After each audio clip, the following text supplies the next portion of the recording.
कि राम नगीना यादव जी की हत्या क्यों हुई, ये देवरिया का बच्चा बच्चा जानता है। पर मुझे बाद में पता चला कि उनकी हत्या के पीछे बहुत बड़ा कारण इस मजार के खिलाफ आवाज उठाना था। क्योंकि जब आप काम कर रहे होते हैं, आप पब्लिक के बीच जा रहे होते हैं, मुद्दे उठा रहे होते हैं और उस बीच अगर इस तरह की धमकियां। और देवरिया की जनता के रहते मेरा कोई बाल बांका बिगाड़ नहीं सकता। धमकी देने वाले धमकी देते रहते हैं, सोशल मीडिया पे ट्रोल करने वाले ट्रोल करते रहते हैं, बहुत सारी बातें लिखते रहते हैं। पर मुझे भरोसा है कि देवरिया की जनता इस पूरी लड़ाई में मेरे साथ खड़ी है। एक दौर में जब यहाँ से हिंदू बहन बेटियों की डोलियां निकलती थी तो इस जगह पर उनके साथ दुर्व्यवहार होता था, उनकी असमत लूटी जाती थी। इसलिए आप उस मजार के थोड़ी दूर पर जाएंगे तो वो जो हमारी क्षत्राणी बहन थी जिसने अपनी आहुति दी, उनकी एक छोटी सी सती माता के नाम से उनका एक मंदिर बना हुआ है। नमस्कार, आप देख रहे हैं ब्रेकिंग ट्यूब और मैं हूं अवनीश विद्यार्थी। आज उत्तर प्रदेश की देवरिया से एक बड़ी बेहद संवेदनशील खबर आई, जहां प्रशासन ने एक अवैध मजार को बुलडोजर से गिरा दिया। यह वही मजार है जिसको लेकर बीते कई दशकों से देवरिया में विवाद लगातार उत्पन्न हो रहा था, जिस मुद्दे को हाल में ही देवरिया से बीजेपी के विधायक शलभमणि त्रिपाठी ने खुलकर उठाया। हमारे चैनल ब्रेकिंग ट्यूब से भी बातचीत के दौरान शलभमणि त्रिपाठी ने यह आरोप लगाया था कि इस मजार को अवैध तरीके से बनाया गया। न सिर्फ इसको बनाया गया बल्कि दिन बर दिन इसके क्षेत्रफल में विस्तार होता गया और उसके नाते बड़े पैमाने पर सरकारी संपत्ति वो कब्जा कर ली गई। और न सिर्फ कब्जा कर ली गई बल्कि उसका बेजा इस्तेमाल भी शुरू हो गया और इसको लेकर के कई तरह की उनकी आपत्तियां थी। ये मामला अदालत में था, अदालत में सुनवाई के लिए गया। आज सुबह से ही पहले आज की घटना की बात कर लेते हैं। आज सुबह से ही देवरिया में भारी पुलिस बल की तैनाती थी। पूरा इलाका जहां पर ये मजार है वो पूरी तरीके से पुलिस छावनी में तब्दील हो गया था। प्रशासन की मौजूदगी में बुलडोजरों ने वहां पर एक्शन शुरू किया। लेकिन सवाल यह है कि क्या ये कार्रवाई अचानक हुई? दरअसल ये कार्रवाई अचानक तो नहीं हुई। इस कार्रवाई को लेकर के जो वहां पर मौजूद जो मजार कमेटी के लोग थे उनसे जब बातचीत की गई तो उनका कहना था कि उनको प्रशासन ने कल ही इस बात की चेतावनी दी थी कि वो अपना जो भी महत्वपूर्ण सामान है वहां से वो उसको निकाल लें, क्योंकि संपत्ति अवैध जो है वो पुलिस जो जांच है प्रशासन की उसमें अवैध पाई गई है। मजार प्रशासन को किसी भी प्रकार का अदालत से स्टे वगैरह नहीं मिला है, लिहाजा ये कार्रवाई होने जा रही है और ये कार्रवाई कल होगी। तो मजार के लोगों ने भी इसको लेकर के अपनी सहमति दी। जो वहाँ पर महत्वपूर्ण सामान थे, धार्मिक चीज़ें थी, उनको वहाँ से बाहर निकाल लिया और उसके बाद यहाँ पर कार्रवाई शुरू हो गई। दरअसल इसके पीछे एक लंबा इतिहास है। कानूनी लड़ाई है, राजनीतिक टकराव भी और सामाजिक तनाव की परतें भी इससे जुड़ी हुई हैं। कुछ हत्याएं, कुछ और भी इस तरह की घटनाएं, कुछ किंवदंतियां जिनको लेकर के बहुत पुरानी कथाएं कहानियां कही जाती हैं और जिनको भी इस मजार के इतिहास से जोड़ा जाता है, वो उस इलाके के सेंटिमेंट से जुड़ी है। सबसे पहले आज की कार्रवाई आपको समझाते हैं और फिर इतिहास पर भी जाएंगे। आज प्रशासन को जैसा निर्देश मिला था, जिस जमीन पर मजार बनी थी, सरकारी रिकॉर्ड में जमीन बंजर भूमि के रूप में दर्ज थी। इसलिए जांच में ये बात सामने आई कि कई साल पहले इस जमीन को मजार और कब्रिस्तान के रूप में दर्ज कर लिया गया। जो दर्ज किया गया, ये कहा जा रहा है कि वो तरीका ही गलत था, उस तरीके से इस तरह की कार्रवाई नहीं की जा सकती। लेकिन बाद में राजस्व विभाग की जांच में एंट्री फर्जी पाई गई, यानी फर्जी तरीके से दस्तावेजों में हेरफेर कर ये एंट्री कराई गई थी, ऐसा राजस्व विभाग की जांच में पता चला।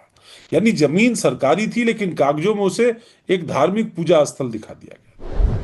अब आज सुबह से ही प्रशासन बुलडोजर लेकर के वहां मौजूद था। आसपास की दुकानें पहले हटाई गई, अस्थायी ढांचों को हटाया गया और फिर मजार के मुख्य ढांचे को भी गिरा दिया गया, जमींदोज कर दिया गया। पूरी कार्रवाई पुलिस की कड़ी सुरक्षा में हुई। बड़ी संख्या में भीड़ आसपास जरूर थी लेकिन किसी भी तरह की कानून व्यवस्था की स्थिति वहां नहीं बनी, इसलिए व्यापक तौर पर पुलिस और पीएसी का बल वहां तैनात था। अब सवाल उठता है कि यह मामला अचानक क्यों गरमाया। दरअसल बीते दिनों बीजेपी के फायर ब्रांड विधायक शलभमणि त्रिपाठी लगातार ये मुद्दा उठा रहे थे। वो लगातार ये कह रहे थे कि चूंकि वो इस इलाके से विधायक हैं, सरकारी जमीन पर अवैध कब्जा हुआ है और यहाँ वर्षों से अवैध आयोजन होते आए हैं। उनका आरोप था कि न सिर्फ जमीन को कब्जा किया गया बल्कि प्रशासन के रिकॉर्ड में भी फर्जीवाड़ा किया गया, जो कि किसी भी दृष्टि से कानून सम्मत नहीं है।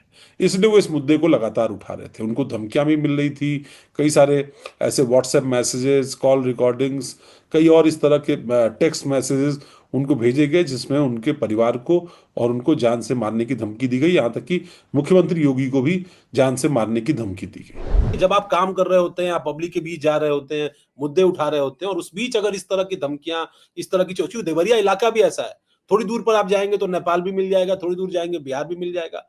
और आपको पता है वो सब इलाकों में बाहुबल अपराध एक दौर में बहुत जबरदस्त रहा है। देखिए, देवरिया की जनता मेरी रक्षक है, देवरिया की जनता मेरी मालिक है, देवरिया की जनता मेरी मार्गदर्शक है, और देवरिया की जनता के रहते मेरा कोई बाल बांका बिगाड़ नहीं सकता। धमकी देने वाले धमकी देते रहते हैं, सोशल मीडिया पे ट्रोल करने वाले ट्रोल करते रहते हैं, बहुत सारी बातें लिखते रहते हैं, पर मुझे भरोसा है कि देवरिया की जनता इस पूरी लड़ाई में मेरे साथ खड़ी है। इस मुद्दे में ये मुद्दा और भी गरमाने लगा। राजनीतिक तौर पर थोड़ा बीजेपी को ये मुद्दा सूट भी करता है। इसी शिकायत के बाद राजस्व विभाग ने दोबारा इस मामले की जांच की और फिर कोर्ट में मामला गया। यहां कोर्ट ने भी ये माना कि जमीन सरकारी है और धार्मिक ढांचे को कोई वैध कानूनी मान्यता प्राप्त नहीं है। ये दस्तावेजों के आधार पर कोर्ट ने भी माना। इसके बाद प्रशासन को, यानी जिला प्रशासन को, कार्रवाई का रास्ता मिल गया। अभी कुछ दिनों पहले इस प्रकरण को लेकर के विधायक शरमणि त्रिपाठी ने मुख्यमंत्री योगी आदित्यनाथ से भी मुलाकात की थी। उनको तमाम सारे दस्तावेज सौंपे थे। ये बताया था कि किस तरीके से इस मामले में अदालत में क्या हुआ, जिला प्रशासन की जांच में क्या हुआ, और कैसे ये पूरा फर्जीवाड़ा वहां पर किया गया। दरअसल ये मजार से जुड़ा हुआ इतिहास यहीं खत्म नहीं होता है। दशकों पहले इसी विवाद को लेकर एक बड़ा दुखद घटनाक्रम यहाँ हुआ। बताया जाता है कि जमीन को लेकर के टकराव हुआ और उस टकराव में एक आरएसएस कार्यकर्ता की हत्या भी कर दी गई। ये घटनाक्रम भी इसी मामले से जुड़ा हुआ है। एक कालखंड ऐसा आया जब हमारे बहुत ही वरिष्ठ प्रचारक थे, राम नगीना यादव जी, उन्होंने जब इसका विरोध करना शुरू किया, तब ये मजार छोटी होती थी, और उन्होंने कहना शुरू किया कि भाई ये अवैध है, गलत है, नहीं बननी चाहिए, तो बहुत बेरहमी से उनकी हत्या कर दी गई। कि पहले आपको राम नगीना यादव जो प्रचारक थे आरएसएस के, उनकी मौत का मामला आपको पहले पता चला या पहले ये विवाद पता चला, तब आपको ये पता चला कि ऐसी हत्या कोई हुई थी? स्वर्गीय राम नगीना जी की हत्या के बारे में मुझे पता था, बहुत वरिष्ठ प्रचारक हैं, पर मुझे बाद में पता चला कि उनकी हत्या के पीछे बहुत बड़ा कारण इस मजार के खिलाफ आवाज उठाना था। और जब मैंने उनके परिवार के लोगों से बात की, उनके भाई हैं, हरि यादव जी हैं, स्वयंसेवक हैं, सब लोग राष्ट्र के लिए काम करते हैं, समाज के लिए काम करते हैं। जब मैंने उनसे बात करने का प्रयास किया तो वो लोग बहुत निराश थे। उनका कहना था कि उनको भरोसा नहीं कि जो राम नगीना जी की जो लड़ाई थी वो अंजाम तक पहुंच पाएगी। लेकिन मैंने कहा नहीं, राम नगीना यादव जी की जो लड़ाई थी जहाँ पे छोटी थी, कम से कम हम उसको वहां से शुरू करके अंजाम तक पहुंचाने का प्रयास करेंगे। स्वर्गीय राम नगीना यादव जी की हत्या क्यों हुई, ये देवरिया का बच्चा बच्चा जानता है। उसके पीछे कौन से लोग शामिल थे वो भी सबको पता है। तो मैं तो कहता हूँ समाजवादी पार्टी को लड़ लेना चाहिए था इस मुद्दे पर। मैं आपसे कहूंगा कि एक बार आप देवरिया आए, आपका आपका स्वागत है, और इस मजार का इतिहास भी पढ़ें। बहुत सी किताबों में आपका इसका इतिहास मिलेगा और ये पता चलेगा कि ये मजार, इसका एक इतिहास जो है, उसके पीछे एक बहुत क्रूरता की कहानी भी है। एक सरकारी पुस्तक छपी थी जो मैं ढूंढने की कोशिश कर रहा हूँ, जिसमें ये बताया गया कि भाई एक दौर में जब यहाँ से हिंदू बहन बेटियों की डोलियां निकलती थी, तो इस जगह पर उनके साथ दुर्व्यवहार होता था, उनकी अस्मत लूटी जाती थी। और ऐसे में हमारे यहाँ एक शगामा एक जगह है जो क्षत्रियों के, वीर क्षत्रियों के लिए उस जगह को जाना जाता है, कि वहां पे गौरी वीर बाजार गया। क्षत्रियों ने बहुत अपना योगदान दिया है। तो वहां की एक बेटी ने इस जगह पे लड़ाई लड़ी, अपने प्राणों की आहुति दी, और जो व्यक्ति इस प्रकार का दुराचार करता था हिंदू बहन बेटियों के साथ, उसका उन्होंने वहां पर वध किया। और इसीलिए आप उस मजार के थोड़ी दूर पर जाएंगे तो वो जो हमारी क्षत्राणी बहन थी जिसने अपनी आहुति दी, उनकी एक छोटी सी सती माता के नाम से उनका एक मंदिर बना हुआ है, जिसको दैया माता का स्थान कहते हैं। लेकिन दुर्भाग्य है, सनातन समाज का दुर्भाग्य है कि लोग भूलते चले गए दैया माता को, सती माता को लोग भूलते चले गए, और जो लोग जिनका इतिहास बड़ा क्रूर है, जिनका इतिहास बड़ा घिनौना है, उस जगह को लोगों ने देखिए क्या से क्या बना दिया। यानी सिर्फ अतिक्रमण का मामला नहीं था, बल्कि सामाजिक और वैचारिक टकराव का केंद्र भी ये मजार बन चुकी थी। इसलिए बार बार ये मुद्दा संवेदनशीलता के साथ एक तरीके से वहां पर बार बार लोगों के लिए भावना का सवाल होता था, बार बार टकराव की स्थिति बनती। अब स्थानीय लोगों का कहना है कि यह विवाद पीढ़ियों से चला आ रहा है। कई बार प्रशासन ने इसको टालने की कोशिश की, लेकिन अब जाकर के कार्रवाई हुई है। राजनीतिक पहलू भी सामने आता है। बीजेपी इसे कानून का राज बता रही है। सरकार का कहना है कि अगर जमीन सरकारी है तो चाहे किसी के नाम पर भी हो, कब्जाई गई है तो कार्रवाई होगी। वहीं विपक्ष ये कह रहा है कि इस तरह की कार्रवाई से सामाजिक सौहार्द पर फर्क पड़ता है। धार्मिक भावनाएं आहत होती हैं और बीजेपी अपने पॉलिटिकल एजेंडे को वहां पर लागू करने के लिए इस तरह के एक्शन ले रही है। अब इसमें प्रशासन का ये कहना है, जो स्थानीय प्रशासन है, वो ये कह रहा है कि ये कार्रवाई धर्म के खिलाफ नहीं बल्कि अवैध कब्जे के खिलाफ है, और ये बात अदालत में भी उसने प्रूव की है। योगी सरकार पहले भी कई बार कह चुकी है कि सरकारी जमीन पर बने अवैध धार्मिक ढांचों पर वैसी ही कार्रवाई होगी जैसे किसी और अवैध निर्माण पर होती है, और कई सारे ऐसे मामले उदाहरण सामने हमारे आपके हैं जहां पर यह कार्रवाई हुई है। और यही वजह है कि देवरिया की इस कार्रवाई को सिर्फ स्थानीय खबर नहीं बल्कि पूरे प्रदेश के लिए एक राजनीतिक संदेश बताने की भी कोशिश की गई। वो तमाम तस्वीरें हम आपको दिखा पा रहे हैं, कैसे बुलडोजर एक्शन वहां पर हुआ है, आप तस्वीरों में भी देख सकते हैं। अब सवाल ये उठ रहा है कि क्या मामला ही खत्म हो जाएगा? सवाल ये भी है कि आगे कानूनी लड़ाई और तेज होगी इस मामले को लेकर के, जब जो ढांचा है वहां पर जो स्ट्रक्चर था वो स्ट्रक्चर ही नहीं रहा, वो जमींदोज हो गया, जमीन सरकार ने अपने पोजीशन में ले ली, तो फिर अब ये कानूनी लड़ाई आगे कैसे चलेगी? कुछ संगठनों ने इस कार्रवाई के खिलाफ न्यायिक प्रक्रिया में जाने यानी ऊपर की अदालत में जाने की बात कही है, कहा है कि वो आगे हायर अथॉरिटीज के पास जाएंगे। लेकिन प्रशासन का दावा है कि कोर्ट का उनके पास स्पष्ट आदेश है और सभी कानूनी प्रक्रियाओं का पालन करने के बाद ही डेमोलिशन की कार्रवाई उनकी तरफ से की गई है। अब यहाँ एक और पहलू है, जिस जमीन पर मजार बनी थी वह एक प्रमुख सड़क और रेलवे ओवरब्रिज के पास है, जहां यातायात और सुरक्षा के लिहाज से भी कई बार सवाल उठ चुके हैं। अगर आप देवरिया जाएंगे तो फ्लाईओवर के ठीक बगल में पहले वो मजार का जो वो है ऊपरी हिस्सा है वो वहां पर दिखाई पड़ता था। अब तो चूंकि आज कार्रवाई हो चुकी है तो अब वो आपको नहीं दिखाई पड़ेगा, लेकिन पहले वो ढांचा, ये जो स्ट्रक्चर था वो फ्लाईओवर के पैरेलली दिखाई पड़ता था। अब इस बात को समझना भी जरूरी है कि मुद्दा धार्मिक है या राजनीतिक है या फिर शहरी व्यवस्था और सुरक्षा से जुड़ा हुआ है। तो अगर अब उत्तर प्रदेश में हम इसको व्यापक परिप्रेक्ष्य में देखें तो उत्तर प्रदेश में बीते वर्षों में कई अवैध कब्जों पर बुलडोजर की कार्रवाई हुई है। सरकार इसको अपनी आइडेंटिटी से जोड़कर देखती है। अब वो चाहे माफिया की संपत्ति हो या सरकारी जमीन पर बने हुए अवैध ढांचे या फिर अवैध पूजा स्थल या अवैध धार्मिक इदारे, सरकार लगातार संदेश देने की कोशिश कर रही है कि कानून सबके लिए बराबर है। अब यहां पर कानून के नाते कार्रवाई हुई है, राजनीति के लिए ये मैं आप पर छोड़ता हूं।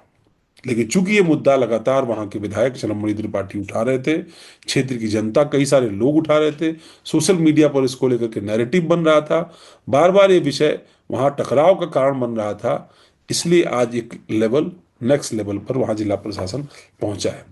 आलोचक इसे राजनीतिक चयनात्मक कार्रवाई बता रहे हैं।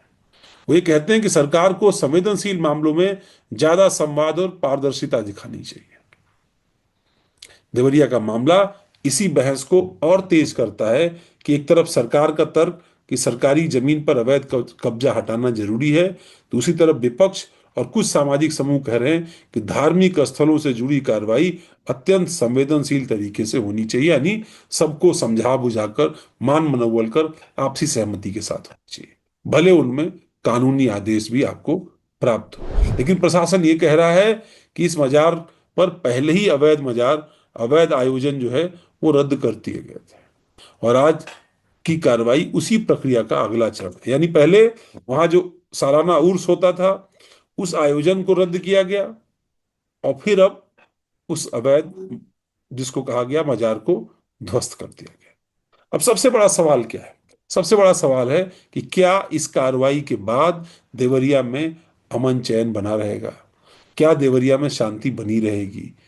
क्या प्रशासन इस पूरे इलाके में कानून व्यवस्था की स्थिति को जीरो टॉलरेंस पर वहां पर बनाए रखेगा? किसी भी तरह की शांति वहां पर नहीं बिगड़ेगी। सोशल मीडिया पर भी निगरानी रखी जा रही है। किसी भी अफवाह पर तुरंत कार्रवाई के निर्देश जिला प्रशासन की तरफ से दिए गए हैं। प्रशासन ये कह रहा है कि स्थिति नियंत्रण में है और किसी भी तरह के हिंसा या तनाव की वहां पर कोई स्थिति नहीं है। लेकिन बावजूद इसके राजनीतिक माहौल वहां गर्म है। मामला अभी लंबे समय तक चर्चा में बने रहने की उम्मीद की जा रही है। अब चूंकि जो विधायक हैं शलमणि त्रिपाठी वो इस वक्त मुंबई में स्टार प्रचारक के तौर पर गए हुए हैं, वहां पर चुनाव प्रचार कर रहे हैं एक तरफ, दूसरी तरफ जिला प्रशासन ने देवरिया में एक्शन ले लिया है, तीसरी तरफ विपक्ष विपक्ष के जो स्थानीय नेता हैं वो सरकार पर हमलावर हैं, लेकिन इस पूरे मामले पर जो कमेटी है, यानी जो मस्जिद या मजार कमेटी है, उसका रुख भी फिलहाल अभी ऊपर की अदालत में जाने का तो है, लेकिन कल ये कहा जा रहा है, और कुछ लोगों ने जो स्थानीय पत्रकारों से वहां पर बात की, उनका कहना था कि चूंकि प्रशासन ने उनको कहा था, उनको कोर्ट के आदेश दिखाए थे, लिहाजा इस कार्रवाई में उन्होंने उसका विरोध वहां नहीं किया है। आज देवरिया में जो कुछ भी हुआ वो सिर्फ एक जिले की खबर नहीं है, बल्कि एक संदेश है उस नीति का जिस पर उत्तर प्रदेश सरकार आगे बढ़ने का दावा कर रही है। अब देखना यह होगा कि क्या अन्य जिलों में भी ऐसी कार्रवाई आगे बढ़ती है, या फिर ये मामला कानूनी और राजनीतिक मोर्चों पर नई लड़ाई का कारण बन जाएगा, या फिर क्या ये सब कुछ चुनावों के नाते हो रहा है, क्या ये सब कुछ राजनीति के कारण हो रहा है, या इस तरह के उदाहरण दूसरे धार्मिक पूजा स्थलों पर भी देखने को मिलेंगे। ये सवाल भी यहां पर खड़ा होता है, इसका जवाब सरकार को देना। फिलहाल देवरिया में बुलडोजर की कार्रवाई पूरी हो चुकी है, प्रशासन अलर्ट मोड पर है और राजनीतिक बयानबाजी तेज हो रही है। हालांकि सोशल मीडिया पर भी लगातार इसको लेकर के अलग अलग तरह के बयान आ रहे हैं। कुछ बयानों को लेकर के जिला प्रशासन भी सतर्क है कि बयान भड़काऊ ना हो, संवेदनशील हो, किसी भी समुदाय को भड़काने वाले ना हो, इससे वहां पर कानून व्यवस्था की स्थिति न खराब हो। हम इस मामले पर लगातार नजर बनाए हुए हैं। जैसे कोई नया अपडेट आप इस मामले में आएगा, हम आपको साझा करेंगे, आपके सामने लाएंगे। इस पूरे मामले पर आपकी क्या प्रतिक्रिया है, आपकी क्या राय है? आपको क्या लगता है कि अगर कोई अवैध धार्मिक पूजा स्थल है, वहां पर दस्तावेज जो है उनके पास नहीं है, किसी भी तरीके से वहां पर सरकारी जमीन या किसी की निजी जमीन इंक्रोच करके धार्मिक पूजा स्थल बनाया गया है, तो चाहे किसी भी धर्म का हो, क्या उस पर कार्रवाई नहीं होनी चाहिए? या ये जो कार्रवाई हुई है ये राजनीति से प्रेरित है? आपकी क्या राय है? हमारे डिजिटल प्लेटफॉर्म्स पर कमेंट करके जरूर बताइएगा। इस पेशकश को देखने के लिए आप सभी का धन्यवाद। आप देख रहे थे ब्रेकिंग ट्यूब, और ब्रेकिंग ट्यूब पर खबरों का सिलसिला यूं ही जारी रहेगा। नमस्कार।